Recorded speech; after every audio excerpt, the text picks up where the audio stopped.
नमस्कार मंडळी, आज मी बनवत आहे आलू ब्रेड पकोडा। चला मी तुम्हाला साहित्य दाखवते मी काय काय घेतले। मी ना हे बघा 7-8 बटाटे असे शिजवून मॅश करून घेतलेत आणि एक कांदा चिरून घेतलाय बारीक, थोड्याशा मिरच्या घेतल्यात 10-12 आणि कढीपत्ता। आता मी भाजी बनवून घेते पहिली बटाट्याची। तेल गरम करायला ठेवलं होतं 2 चम्मच। आता मी ह्याच्यामध्ये कांदा आणि हे सर्व टाकते, भाजून घेते।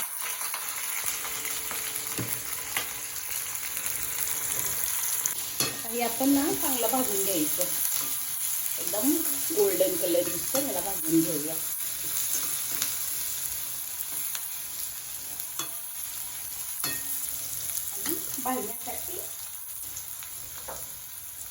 भाजण्यासाठी आपण ह्याच्यामध्ये मीठ टाकूया, चवीनुसार मीठ टाका आणि हे चांगलं भाजून घ्या।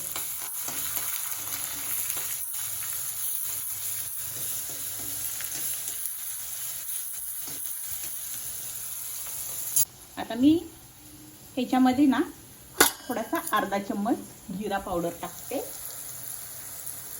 अर्धा चम्मच धना पावडर टाकते, अर्धा चम्मच हळद टाकते, अर्धा चम्मच कश्मीरी लाल पावडर टाकते आणि अर्धा चम्मच घरगुती मसाला टाकते। घरगुती मसाला टाकते आणि आता हे सर्व मसाले चांगलं भाजून घेते।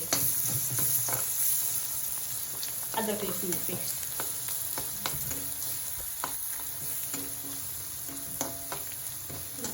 आणि ह्याच्यामध्ये अर्धा चम्मच अदरक लसूणची पेस्ट टाकते।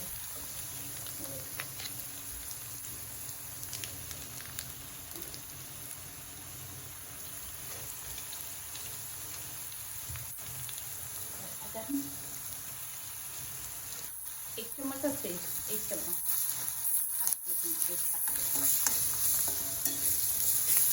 आणि हे मसाले चांगले भाजून घेऊया लालसर सुगंध येईस्तोवर।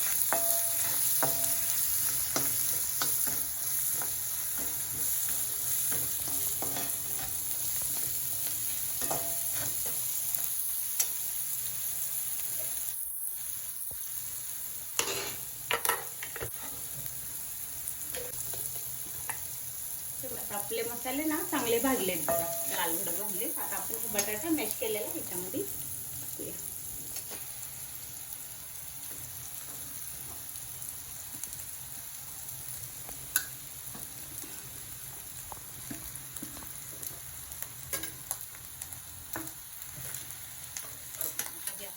चांगलं हलवून घेऊया।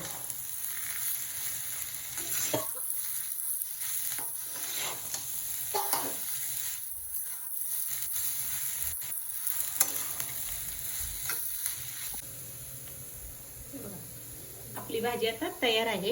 आता मी काढून घेते, थंड व्हायला ठेवते याला। अशी काढून घ्यायची आणि ह्याच कढईमध्ये आपण तळून घ्यायचे आलू ब्रेड पकोडा। त्याच्यातच तळून घ्यायचे ह्याच कढईमध्ये, कशाला सगळी भांडी भरवायची ना। आता आपण ही भाजी थंड करून घेऊया आणि आता आपण हे ब्रेडला लावायचं, ते मी तुम्हाला दाखवते। आणि लावायच्या आधी आपण ना ह्या मिरच्या अशा सर्व काढून टाका आणि कढीपत्ता पण ह्याच्यातला काढून टाका, कारण की ते आपल्या दाताखाली येईल ना। मिरच्या काढून टाकायच्या सर्व आणि कढीपत्ता पण काढून टाकायचा। हे बघा, हे ब्रेड आहेत। आता ब्रेडला मी ना पुदिना, कोथिंबीर, हिरवी मिरची, थोडासा लिंबू टाकून अशी त्याची चटणी तयार करून घेतली। आता आपण काय करायचं, पहिला आपण ह्याला चटणी लावून घ्यायची ब्रेडला।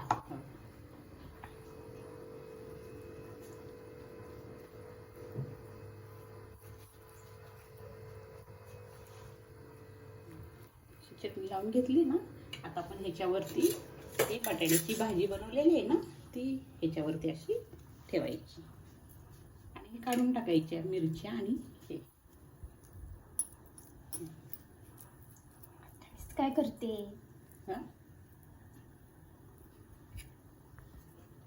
भाजी ना आपण जास्त लावायची, जास्त भाजी लावली ना एकदम टेस्टी खाण्यासाठी ना मस्त लागतात। आणि आपण आता ह्याच्यावरती अजून ह्या आपण ब्रेडला पण असं थोडीशी चटणी लावून घ्यायची.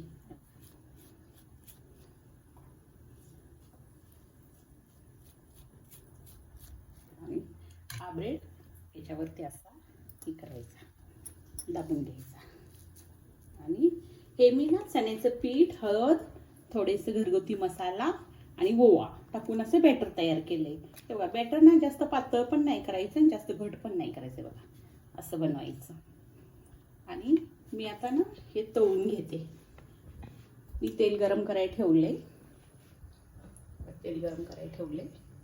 मी गॅस कमी करते. तेल गरम झाले आणि ही ब्रेड आहे ना आपण ह्या बॅटरमध्ये असं बुडवायचं.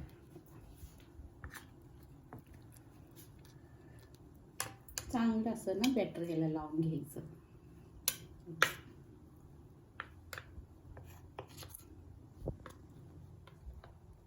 आणि हळूच असं आपण ह्या तेलामध्ये हळू सोडायचं. बघा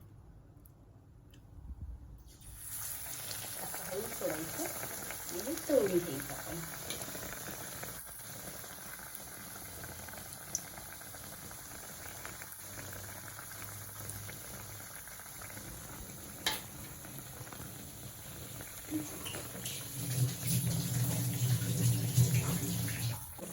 हे ना ब्रेड ना आपण मी नाही कापून घेतलं, असंच मी लावलंय. कशाला वेस्ट घालवायचं ना.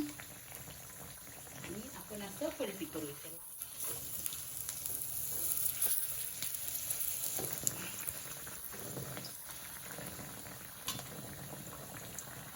आता ना चांगलं याला ना गोल्डन कलर यूज कर असं क्रिस्पी तळून घ्यायचं. मीडियम गॅस ठेवून.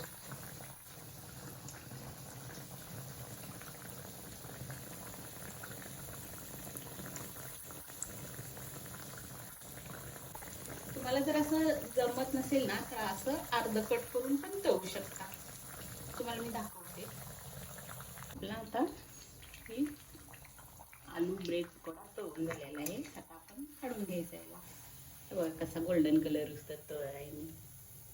आणि असं टिश्यू पेपर टाकायचा आणि हे असं टिश्यू पेपरवर टाकायचं.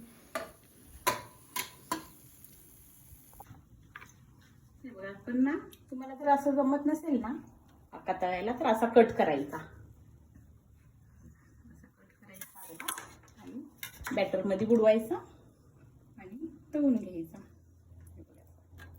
सगळीकडे बॅटर लावा चांगलं. हळूच तेलामध्ये सोडा.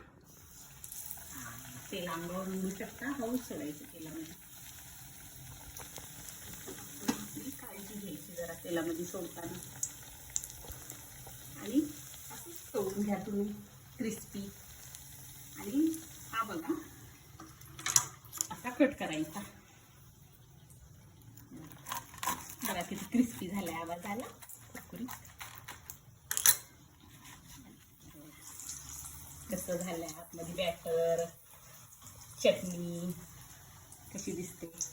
खूप टेस्टी लागतात खायला.